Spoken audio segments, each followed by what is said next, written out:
Hello and welcome to our fourth broadcast of Community Library Training. Do some of you feel like you've just walked out of one classroom and right back into another? Our workshop on Monday and Tuesday was fun, wasn't it? And from your evaluations, I gather that you thought certain parts of it were really useful.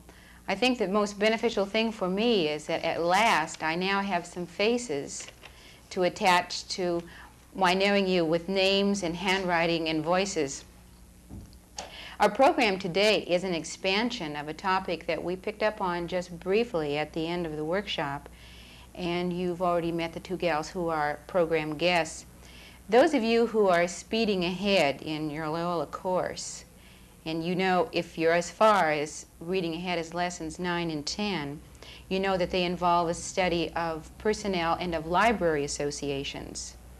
So I've asked Mary Matthews, Alaska State Library's Northern Regional Coordinator, and Mary Claire Sherman, the Coordinator of Library Media Services for Juneau Schools, to discuss the activities of the Alaska Library Association. They're going to make a special effort to share the specific information that you need in order to answer the correspondence course questions. And to that extent, we've done a little rehearsing. We do feel like we've got an awful lot of discussion to share with you, but we want to be careful that we don't do all of the talking. So we'll pause midway in the program for interaction, and we'll invite you to call in. And the same basic rule applies. Gals, the calls that come in to us do not have to be limited to our program. They can have anything to do with anything. And that rule is applying so far, but if they also feel like they want to talk about what we're talking about, that's great. Both Mary and Mary Claire are active in the National American Library Association, but I think you've probably been more than active, both of you, in the Alaska Library Association. I have a feeling that you've both influenced quite a bit some of the things that have gone on and have been involved. And Mary, would you kind of give us an overview of ACLA? Sure, Sheila. Mainly Mary Claire and I wanted to talk today about some special projects ACLA has been involved in that relate to people in small communities. But first of all, we'll just give you some basic overall information so you know about the organization as a whole. I have the membership brochure here, a little orange thing that we send out to people who aren't members yet. And this brochure says that the Alaska Library Association promotes library service and librarianship, fosters cooperation among all types of libraries, promotes intellectual freedom, works for the improvement of library education, and supports all favorable legislation. That's a few of the things the association does. We have a membership of approximately 200, Mary Claire has just told me, and we have 4 chapters in the state. These are the Northern chapter in Fairbanks, the South Central chapter in Anchorage, the Southeast chapter in Juneau, where you've just come from, and the Kodiak chapter, a new chapter just this year. We're really excited about the Kodiak chapter, and later you're going to hear about Kodiak because that's where our conference is going to be. We do have a conference, an annual conference every year, and it's held, it rotates between Anchorage, Juneau, and another place, and it is an opportunity for all the members and other people to join together and have a conference program and talk about library problems in the state. One of the other significant activities of the association is their publication, The Sourdough, and we are fortunate to have the editor of the last 2 years, unfortunately not to be the editor anymore, but she is with us, Mary Claire, and she's going to talk more about The Sourdough. Thank you, Mary. The Sourdough is the official publication of the Alaska Library Association. It comes out 4 times a year, and as Mary said, I've been the editor for the last 2 years. I could say it's been my life for the last 2 years. And after one more issue, which should be in the mail in another couple of weeks, Alan Shore, the Documents Map librarian at the University of Alaska Library in Fairbanks, will be the new editor. Sourdough, over the past years, it began in 1969, has attempted to be a communication link between people all over the state to let you know what's happening, who's new, who's coming to the state, and that kind of thing. As an example, in a recent issue, in the News Poke section, which talks about new people, new ideas, Betty Watson from Petersburg is mentioned as the new librarian for the Petersburg Elementary School. Another feature of Sourdough is the Alaska State Library page. And this page tells about the new services and programs at the State Library, and I'm sure would be of great interest to all of you. Anytime you see something that's mentioned, you would like more information, you can always write to the State Library and they'll be happy to give you more information. And besides sort of general things about what's happening, each feature has attempted to focus in on something about the development in the state. A recent issue took a look at the 5-year development of libraries in Alaska. And Mary, you might remember you wrote one of the articles, Organization for Regional Service, and you can't see it, but there's a picture here of Mary and Nancy Bosco out there in Nenana working in the library, dressed in parkas and fur ruffs, pointing to one of the important problems in small bush libraries, heating the facility. The other issues have dealt with, sharing to serve community libraries and the like. One issue was on the Fairbanks Managers Institute that was held in Fairbanks. But in any case, it attempts to bring in news from all over the state, and we'd surely like to have anything that you could say about your library, what you're doing, send it in to the new editor, Alan Shore, Fairbanks University of Alaska Library, and you'll see yourself in print. Yeah, you were just talking about the one issue. Can you hold that one? Oh, yes, okay, that's right. The Managers Institute in Fairbanks, I know a number of the participants in this project were also in that institute. Mm-hmm. In fact, on the cover of that issue, Loretta Pollock from Tanana is pictured here. Yeah, we did want to talk about the Institute. Some of you, of course, were at the Institute, don't need to be told about it, but for the others of you that don't know, the Alaska Library Association, the Personnel Committee, this is a committee that's interested in training of librarians in Alaska, all levels of librarians, from the trained librarian to the untrained librarian. And it was the Personnel Committee that was instrumental in getting the funding for the institute that was held at the University of Alaska last year. It was a 2-week institute, and it was on management for small public librarians. And I think this was the kind of thing that really is for the librarian from the small community. It was directly designed for that, and we like to feel that we do have programs specifically for those people, not just for the people that are working in the larger libraries. Well, and Mary, too, the Personnel Committee has been active from the very beginning in the institute that people are in right now. Yes, that's true. true. In that you help provide the evaluation and so forth. I was going to say that. We have a continuing program. We're still interested. We will continue to be interested. We are involved in the program you're taking now, the course you're taking now, as the Evaluation and Advisory Committee.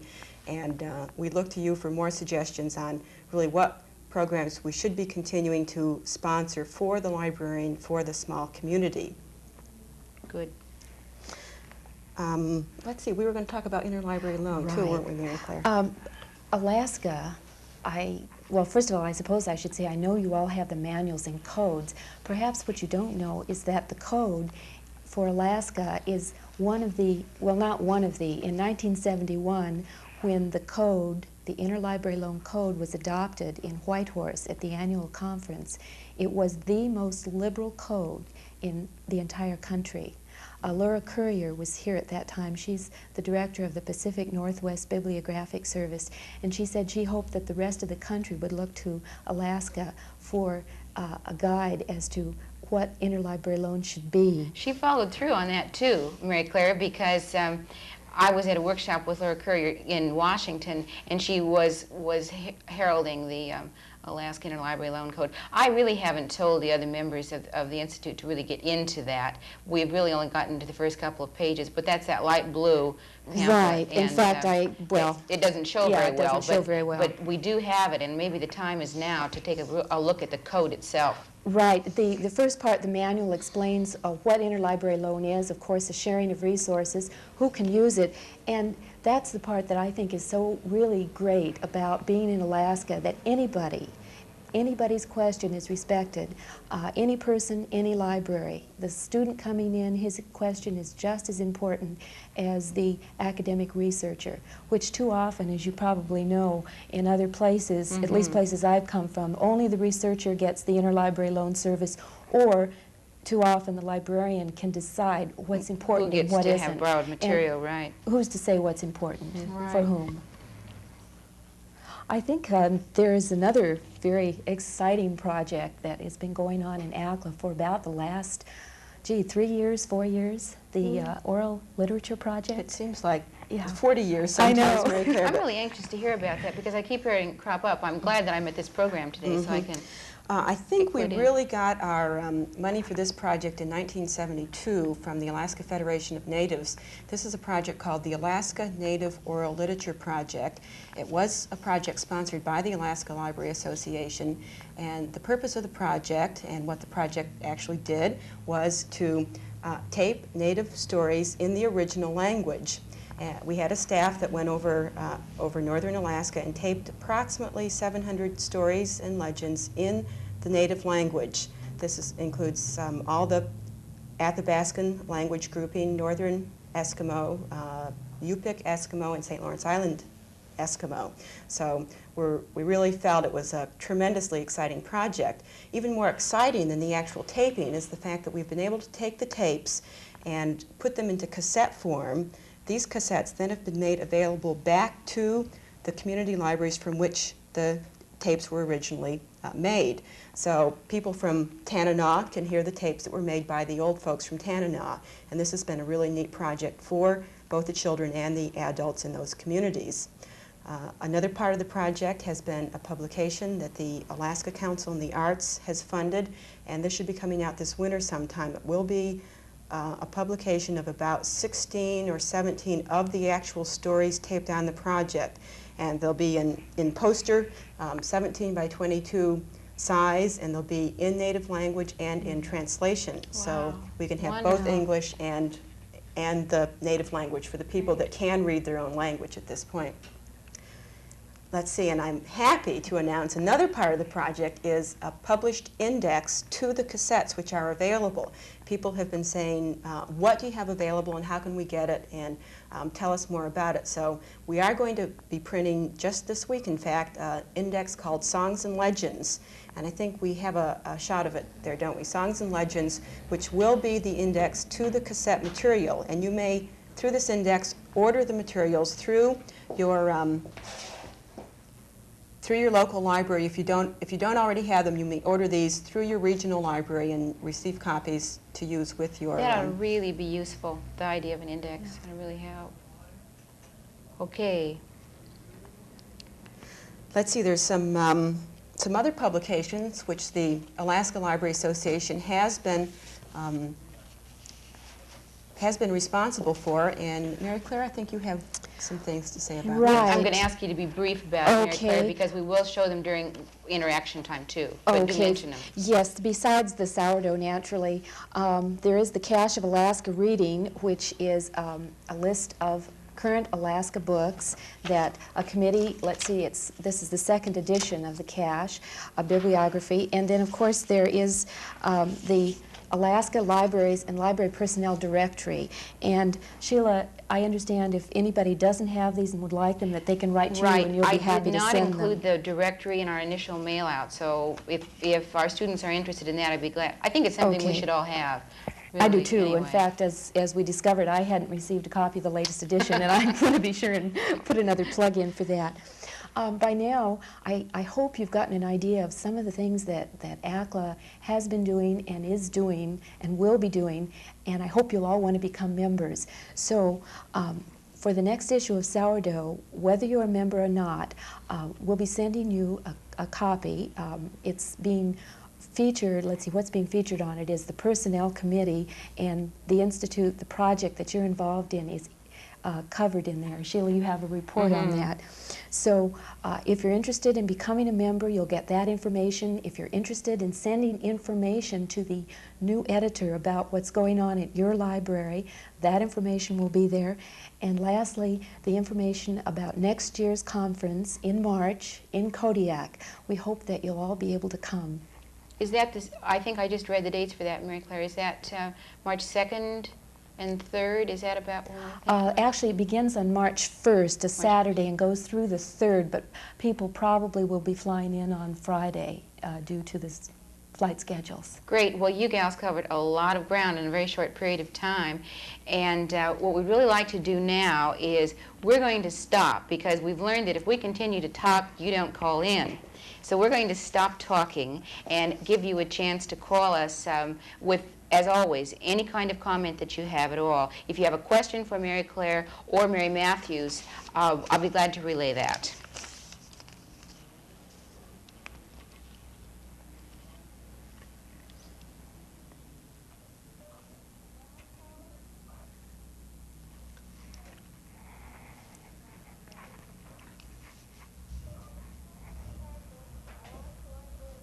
Do you have it every Thursday or every other Thursday? Over. We've had a question about how frequent our library training program is, and I think the question has come from McGrath, which is quite nice, because we don't have students in McGrath. The community library training program is held every other Thursday. Over.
This is an opportunity for the students in the community library training program to call in for interaction if they like, and we're purposely discontinuing our discussion right now so that students can call in with questions or comments.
Tanana, we read you. Is this Nancy?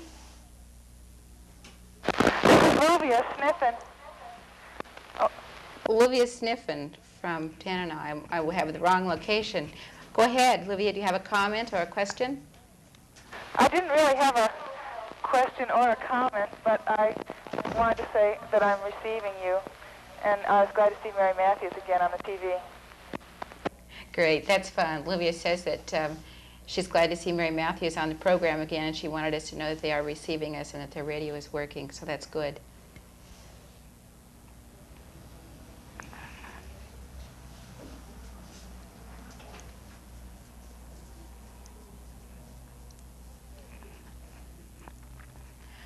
Okay, I think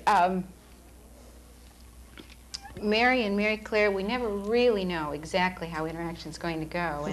And from this point, we know, for instance, that Olivia Sniffen and the rest of the people were in that particular area. And always after the program, there's kind of a frenzy of telephone calls saying, well, I didn't even want to interrupt the program, or the radio wasn't working, or we saw you clearly.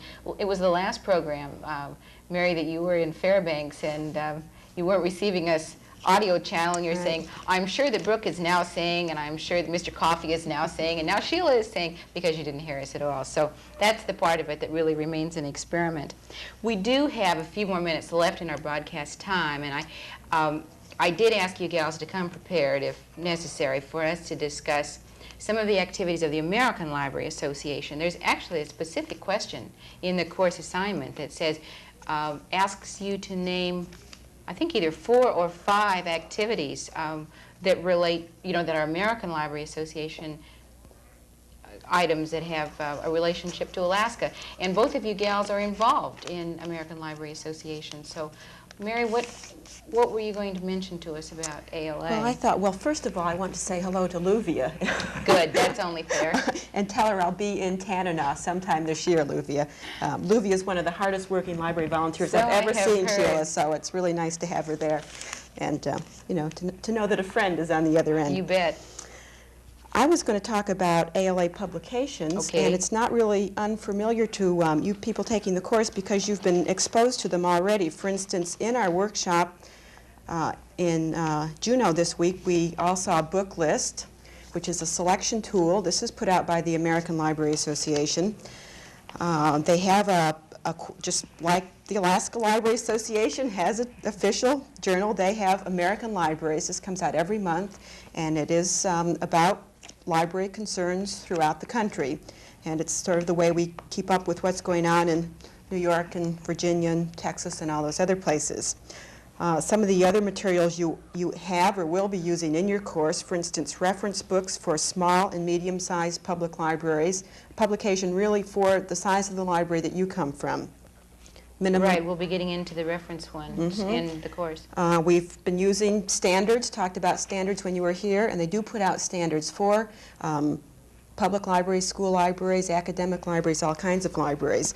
I have, a number of other things here too. There's really quite a stack, but here's the publication from the Children's Services divisions. There are many divisions within the American Library Association, and this is the one that the Children's Division puts out.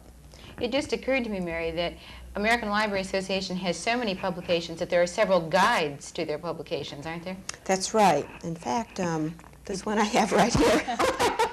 I didn't even know you had that, but that gives us an idea. This is something that you may have in your library right now, and if you do, browse through it someday or else plan to get one. Publications each year of the American Library Association, and you'll probably be interested in ordering some of them for yourself or for your library. A number of them are free, too. Yes, that's right. And then, of course, the small library pamphlet series, with which you're intimately familiar now, is published by the American Library Association. So I think we can say that the American Library Association does have a number of publications for the small librarian, and you'll want to keep in touch with these. Okay, I know I specifically want to ask Mary Claire to talk about probably one of the most exciting things that as a past children's librarian, I don't even like to say that, that I think can possibly happen. Mary Claire is on a national committee to select the Caldecott and Newbery Award. And tell us, we're going to have a whole program, I hope, on this, Mary Claire, but tell us a little bit about what this entails. Well, as you probably know, the award, the Newbery Award, is for the most distinguished contribution to literature for children published the preceding year in the United States, and the Caldecott Award is for the most distinguished illustrations or the most distinguished picture book. And it's given each year, and there's quite a lot of excitement involved in it. It's a group of people from all over the country, 26 to be exact, reading, involving people locally in their district, like we have our librarians, students, teachers involved in reading new books and trying to decide which one should be the winner. And ultimately, the culmination is the Chicago midwinter meeting of the American Library Association, where there are 2 days and 2 nights of meetings, and finally the winners are picked and the awards are made, and then it's all excitement. The excitement that comes from that, I can really remember the first year someone called me long distance in January to announce the award, and I was the person in the state that got to call everyone else, and I suddenly almost felt like I was, there. I think the distinguishing thing, though, Mary Claire, is the fact that Alaska has a representative on the committee. That's going to be a feather in our hat. I know you'll make sure that everyone is aware that you're from Alaska. Mary, you also have had a lot of involvement as an ALA counselor, and when we were visiting about this earlier, we talked about the impact of legislative workshops, and why don't you mention that? Right. We are going to have a legislative workshop in Alaska this year, sponsored by the American Library Association. I found out about this when I went to New York to the annual ALA conference in July, and they are going to send a consultant to Juneau, and people from around the state of Alaska are going to get together in a one-day workshop to talk about statewide and national legislation and how we have an effective network to affect library legislation for libraries.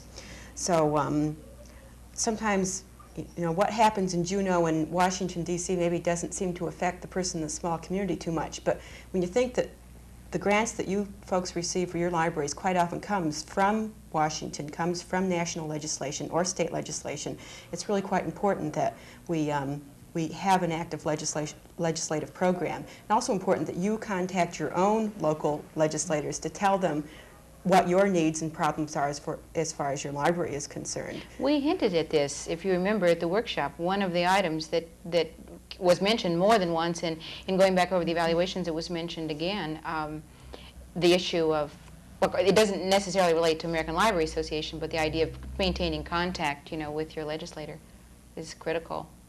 We can't be too conscious of it. Right. We have a little bit of time maybe to talk about the divisions within American Library Association. I don't want us to get so complex in our discussion, but sometimes it's really specifically the divisions that make some of us who feel small in the organization feel a little bit closer kin to what's going on. For instance, Mary Claire mentions the committee, which is obviously from the Children's Services Division. I would say it's the major activity of the Children's Services Division. Right. Mary, if you were going to just kind of guess about major divisions that would be of interest to us in Alaska in small libraries, what, I'm sure let's hear what you would suggest. Mm-hmm. Sure. There are 13 divisions in the American Library Association. For those of you that are in school libraries, there's the American Association of School Librarians. Right. There is a Trustees Association for people that are trustee or friends of library situations. Let's see, there's a Children's Services Division, and most of you are involved with children. There's the Public Library Division, of course. There's the Reference and Adult Services Division. There's the Young Adult Services Division. And there's something called the Library Education Division, which is sort of what we're doing today. Right. So that, and then there are hundreds of committees, which are even more specialized than the divisions. I don't know. It's it's several pages long. I hate to discuss them. But I think that you've given us an indication, really. American Library Association is huge. In fact, we're down to, on a national level, being limited to only a few cities, actually, that can handle the conference and that kind of thing. And I'm glad to just kind of get into it briefly in this kind of thing. And it actually does take almost studying a manual like that, almost more than anything else.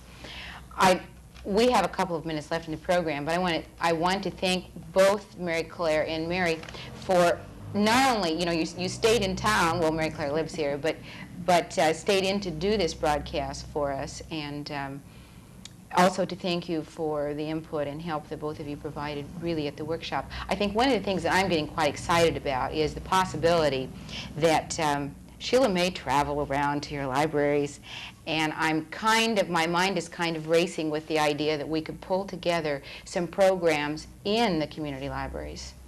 And seeing the photo of Mary and Nancy Bosco made me think that we could, a whole little photo essay, not necessarily on isolating the problems, because I have a feeling that you've solved some of the problems, and that we could do a program based upon really how it works in Nenana, or what works in Petersburg and so forth. And that's something really to think about. The other thing, of course, is that we're going to select a time to show the slides that we have taken, and that Cynthia Halterman and Candace took for us, and that ought to be a sensational, best-selling type program. Okay, I hope that we are being received by as many people as possible, and as is always the case, we'll make copies of the tape and get them around too. So thanks to both of you, and thanks to all of you who attended the workshop and made it a real success. I'm a little exhausted, but I think I feel like you did after reading the evaluations, that it was definitely worth it because of the interaction. So we'll see you next broadcast time in 2 weeks.